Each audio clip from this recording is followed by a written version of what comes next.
The night began in uneasy silence. High above the island of Sicily, the slopes of Mount Etna lay cloaked in darkness, its vast body appearing almost deceptively so. Villages nestled along its base flickered with warm lights, unaware that deep beneath the surface, pressure had been building for weeks, perhaps months. The mountain, ancient and restless, was preparing to speak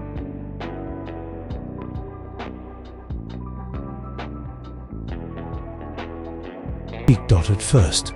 It was only a tremor. A low rumble pulsed through the ground, subtle enough to be mistaken for distant thunder. Birds scattered into the night sky, their wings beating frantically, as if they sensed what humans could not yet comprehend. Then came another tremor, stronger, longer, rolling outward like a warning whispered through stone.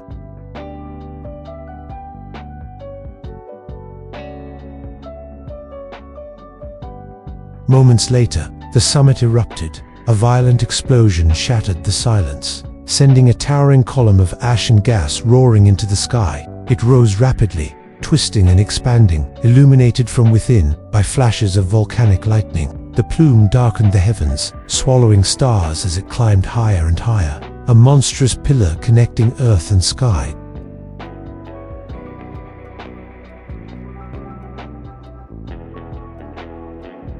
That then came the fire.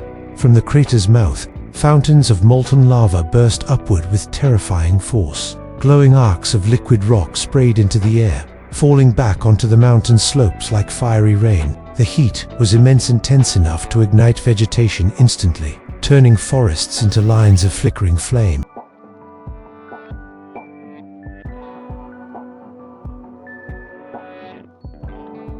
The ground shook continuously now. Deep cracks split open along the mountainside, glowing red from within. From these fissures, rivers of lava began to pour, slow at first, then gathering momentum as gravity pulled them downward. They moved like living things, relentless and unstoppable, consuming everything in their path.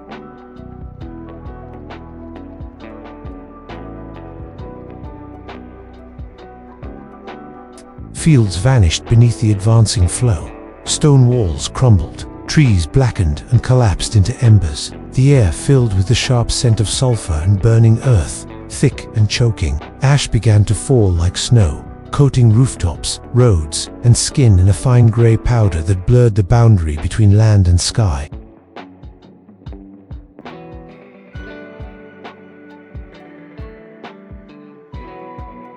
In nearby towns, panic erupted. Sirens wailed as people rushed to evacuate. Cars packed the narrow roads, headlights cutting through the growing haze. Some stopped to look back, unable to resist the terrible beauty of the scene. Above them, Etna roared like a living giant, its voice echoing across the land.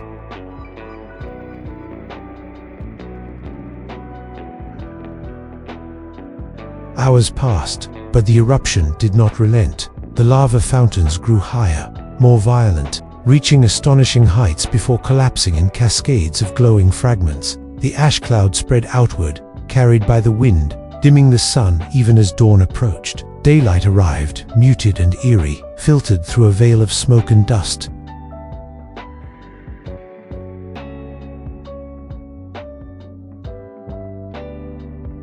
And still, the mountain raged. The eruption became a spectacle of extremes, destruction and beauty intertwined. Lightning flashed within the ash plume. Lava rivers carved new paths across the land, reshaping the mountain itself. Entire landscapes transformed in mere hours, as if time had accelerated under Etna's fury.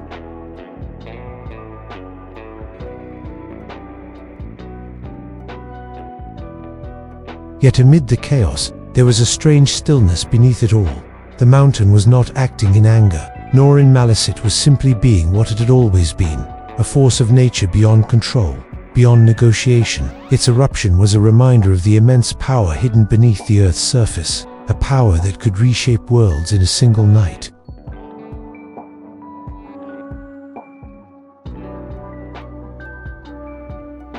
Gradually, almost imperceptibly, the violence began to subside. The lava fountains lowered, the tremors weakened, the ash plume thinned, drifting away into the atmosphere. What remained was a scarred and smoldering landscape, black, reshaped, yet strangely alive.